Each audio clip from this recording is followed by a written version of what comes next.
Good morning, good afternoon, or good evening, my beautiful hot messes. My name is Mistress Lavender, and today I'll be reading The Subtle Art of Not Giving an F by Mark Manson. I'm on chapter 6, The Subtle Art of Not Giving an F. You're wrong about everything, but so am I.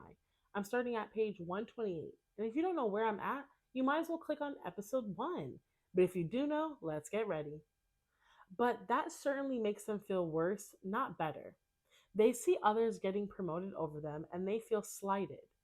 They feel unappreciated and underacknowledged. Even a behavior as simple as sneaking a peek at your boyfriend's text messages or asking a friend what people are saying about you is driven by insecurity and that aching desire to be certain. You can check your boyfriend's text messages and find absolutely nothing.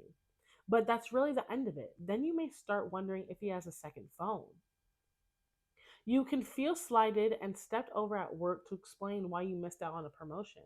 But then that causes you to distrust your coworkers and second guess everything they say to you and what they think and how you think they feel about you, which in turn makes you even less likely to get promoted.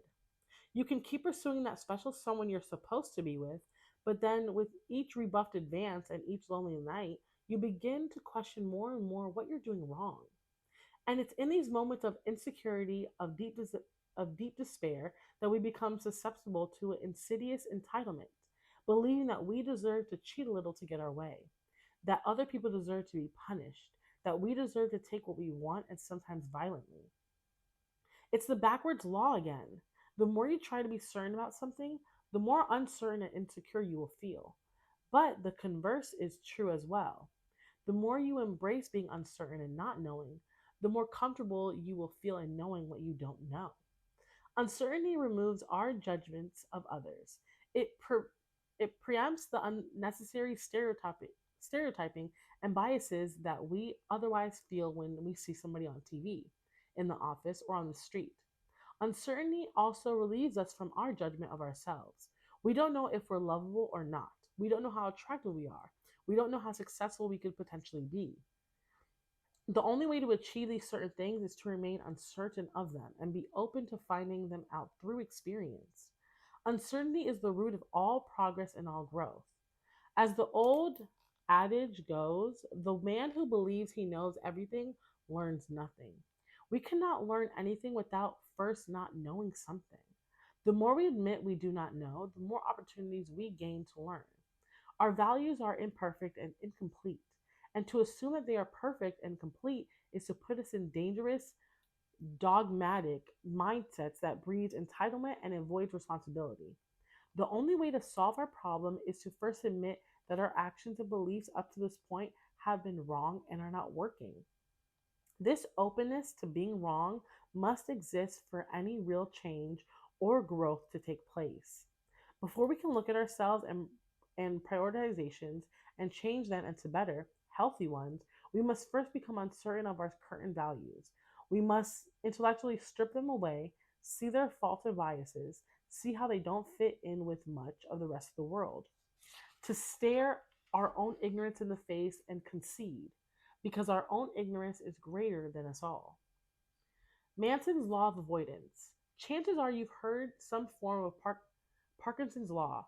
Work expands so as to fill up the time available for its completion. You also undoubtedly heard of Murphy's law. Whatever can go wrong will go wrong. Well, next time you're at a swanky cocktail party and you want to impress somebody, try dropping Mason's law of avoidance on them. The more something threatens your identity, the more you will avoid it. That means the more something threatens to change how you view yourself, how successful or unsuccessful you believe yourself to be, how well you see yourself living up to your values, the more you will avoid ever getting around to doing it. There's a certain comfort that comes with knowing how do you fit in the world. Anything that shakes up that comfort, even if it could potentially make your life better, is inherently scary. Mason's law applies to both good and bad things in life. Making $1 million could threaten your identity just as much as losing all your money. Becoming a famous rock star could threaten your identity just as much as losing your job. This is why people are often so afraid of success, for the exact same reason they're afraid of failure. It threatens who they believe themselves to be. You avoid writing that screenplay you've always been dreaming of because doing so would call into question your identity as a practical insurance adjuster. You avoid talking to your husband about being more adventurous in the bedroom because that conversation would challenge your identity as a good moral woman. You avoid telling your friend that you don't want to see him anymore because ending the friendship would conflict your identity as of a nice, forgiving person. These are good, important opportunities that we consistently pass up because they threaten to change how we view and feel about ourselves. They threaten the values that we've chosen and have learned to live up to. I had a friend who, for the longest time, talked about putting his artwork online and trying to make a go of it as a professional, or at least semi professional, artist. He talked about it for years. He saved up money, even built a few different websites and uploaded his portfolio, but he never launched. There was always some reason. The resolution on his work wasn't good enough, or he had just painted something better, or he wasn't in a position to dedicate enough time to it yet. Years passed and he never did give up his real job. Why? Because despite dreaming about making a living through his art, the real potential of becoming an artist nobody likes was far, far scarier than remaining an artist nobody heard of. Ooh. At least at least he was comfortable with or used to being an artist nobody's heard of.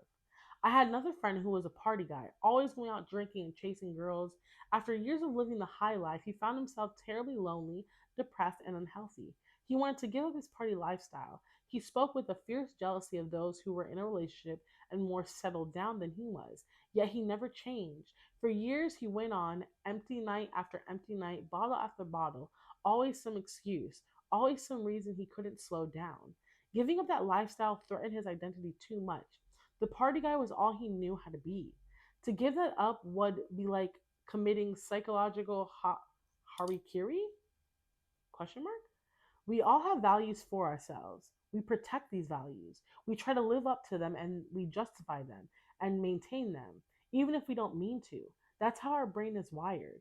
As noted before, we're unfairly biased towards what we already know, what we believe to be certain. If I believe I'm a nice guy, I'll avoid situations that could potentially contradict that belief.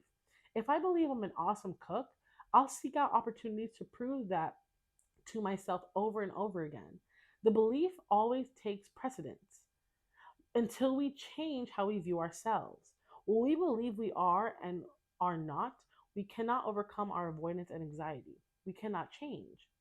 In this way, knowing yourself or finding yourself can be dangerous.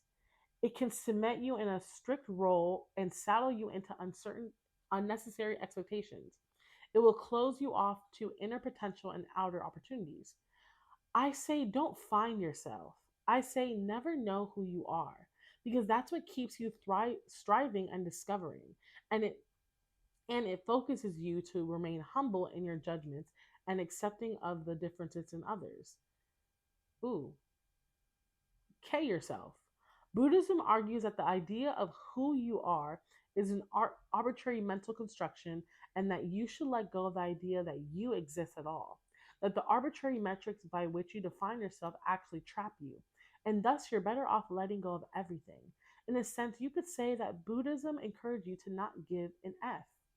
It sounds wonky, but there is some psychological benefits of to this life approach. When we let go of the stories we tell ourselves, to ourselves, we free ourselves up to actually act and fail and grow. When someone admits to herself, maybe I'm not good at relationships, then she's suddenly free to act and end her bad marriage. She has no identity to protect by staying in a miserable, crappy marriage just to prove something to herself. When the student admits to herself, maybe I'm not a rebel, maybe I'm just scared, then he's free to be ambitious again. He has no reason to feel threatened by pursuing his academic dreams and maybe failing. When the assurance adjuster admits to itself, maybe there's nothing unique or special about my dreams or my job, then he's free to give that screenplay an honest go and see what happens. I have both some good news and bad news for you. There is there is little that there is little that is unique or special about your problems. That's why letting go is so liberating. There's a kind of self-absorption that comes with fear based on irrational certainty. When you assume that your plane is the one that's going to crash, or that your project idea is the stupid one everyone's going to laugh at, or that you're the one everyone is going to choose to mock or ignore, you're implicitly telling yourself, I'm the exception. I'm unlike everyone else. I'm different and special. This is narcissism, pure and simple. You feel as though your problems deserve to be treated differently, that your problems have some unique math to them that doesn't obey the laws of physical universe. My recommendation, don't be special, don't be unique. Redefine your metrics in mundane and broad ways. Choose to measure yourself not as a rising star or an undiscovered genius. Choose to measure yourself not as a horrible victim or dismantled failure. Instead, measure yourself by more mundane identities: a student, a partner, a friend, a creator. The narrower or rarer the identity you choose for yourself, the more everything will seem to threaten you. For that reason, define yourself in the most simplest and most ordinary ways possible. This often means giving up some grandiose ideas about yourself, that you're uniquely intelligent or spectacularly talented or imitatingly attractive or especially victimized in ways other people could never imagine. This means giving up your sense of entitlement and your belief that you somehow owed something by this world. This means giving up the supply of emotional highs that you've been sustaining yourself on for years, like a junkie giving up the needle. You're going to go through withdrawal when you start giving these things up, but you'll come out the other side so much better. How to be a little less certain of yourself. Questioning ourselves and doubting our own thoughts and beliefs is one of the hardest skills to develop, but it can be done. Here are some questions that will help you breed a little more uncertainty in your life. Question one: what if I'm wrong? A friend of mine recently got engaged to be married. The guy who proposed to her is pretty solid. He doesn't drink, he doesn't hit her or mistreat her, he's friendly and has a good job. But since the engagement, my friend's brother has been admonishing her admonishing her nonstop about her immature life choices, warning her that she's going to hurt herself with this guy, that she's making a mistake, that she's being irresponsible. And whenever my friend asks her brother, what is your problem? Why does this bother you so much? He acts as though there is no problem, that nothing about the engagement bothers him, that he's just trying to be helpful and look out for his little sister. But it's clear that something does bother him. Perhaps it's his own insecurities about getting married. Perhaps it's a sibling rivalry thing. Perhaps it's jealousy. Perhaps he's just so caught up in his own victimhood that he doesn't know how to show happiness for others without trying to make them feel miserable first. As a general rule, we're all the world's worst observers of ourselves. When we're angry or jealous or upset, we are oftentimes the last ones to figure it out. And the only way to figure it out is to put cracks in our armor of certainty by constantly questioning how wrong we might be about ourselves. Am I jealous? And if I am, then why? Am I angry? Is she right? And am I just protecting my ego? Questions like this need to be a mental habit in many cases. The simple act of asking ourselves such questions generates the humility and compassion needed to resolve a lot of our issues. But it's important to note that just because you ask yourself if you have the wrong idea doesn't necessarily mean that you do. If your husband if your husband beats the crap out of you for burning the pot roast and you ask yourself if you're wrong to believe he's mistreating you, well, sometimes you're right. The goal is merely to ask the question and entertain the thought at the moment, not to hate yourself. It's worth remembering that for any change to happen in your life, you must be wrong about something. If you're sitting there miserable day after day, that means you're already wrong about something major in your life. And until you're able to question yourself to find it, nothing will change. Question two: what would it mean if I were wrong? Many people are able to ask themselves if they're wrong, but few are able to go the extra mile and go the extra step and admit what it would mean if they were wrong. That's because the potential meaning behind our wrongness is often painful. Not only does it call into question our values, but it forces us to consider what a different contradictory value could potentially look or feel like. Aristotle wrote, "It is the mark of an educated mind to be able to entertain a thought without accepting it." Being able to look at and evaluate different values without necessarily adopting them is perhaps the central skill required in changing one's life in a meaningful way. As for my friend's brother, his question to himself should be, what would it mean if I were wrong about my sister's wedding? Often the answer to such a question is straightforward and some sort of, I'm being a selfish, insecure, narcissistic a hole. If he is wrong and his sister engagement is fine and healthy and happy, There's actually no way to explain his own behavior other than through his own insecurities and effed up values. He assumes that he knows what's best for his sister and that she can't make major life decisions for herself. He assumes that he has the right and responsibility to make decisions for her. He is certain that he's right and everyone else must be wrong. Even once uncovered, whether in my friend's brother or in ourselves, that sort of entitlement is hard to admit. It hurts. That's why few people ask the difficult questions. But probing questions are necessary in order to get at the core problems that are motivating his or our dickish behaviors. I'm gonna stop there. I'm at page 138. My mouth is getting very dry, so I'm gonna drink some water. But I'm so happy you're reading this book with me. And honestly, if you hear these mess ups, mind your business. I'm learning, I'm loving it, I'm educating myself, and it's so beautiful. And just know reading is awesome. So I hope you're having a great day. Stay safe and remember, you matter. Bye. I'll see you next video.